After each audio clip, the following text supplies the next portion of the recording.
Bonjour et bienvenue à notre nouvelle pépite scientifique. À votre avis, est-ce que toutes les activités physiques se valent?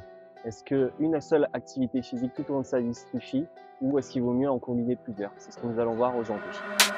L'étude dont je voulais parler aujourd'hui est une étude qui a été menée par Anne Han, publiée en 2026 dans le British Medical Journal.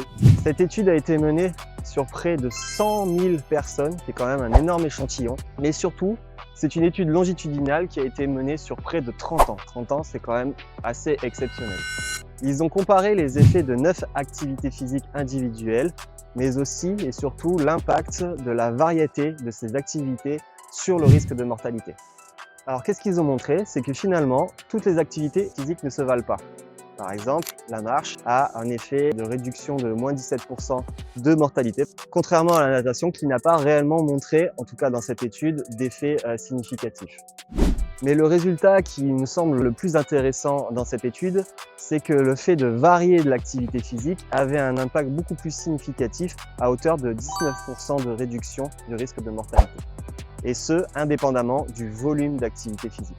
En résumé, faire de l'activité physique, c'est toujours bien pour la santé, par exemple faire du vélo, mais c'est encore mieux si on arrive à varier la pratique, si on rajoute de la marche, du renforcement musculaire ou autre. En gros, pour vous les professionnels du sport santé, qu'est-ce que ça peut vous apporter? C'est que finalement, dans vos programmes, vous pourriez varier les séquences d'activité physique. Admettons, première séance, on va faire de la marche, du cardio, quelque chose comme ça. Et sur la deuxième séance de la semaine, proposer plus du renforcement musculaire ou quelque chose qui va travailler la souplesse, etc., etc.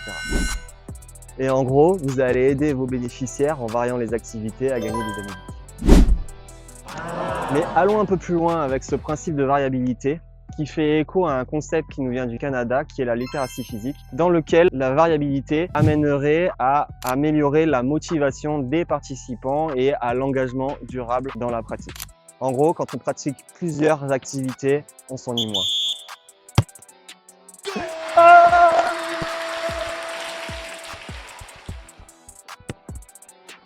Bien entendu, vous retrouverez la référence de l'étude ainsi que d'autres références sur notre site azursportsanté.fr et je vous donne rendez-vous pour une nouvelle pépite scientifique. À bientôt!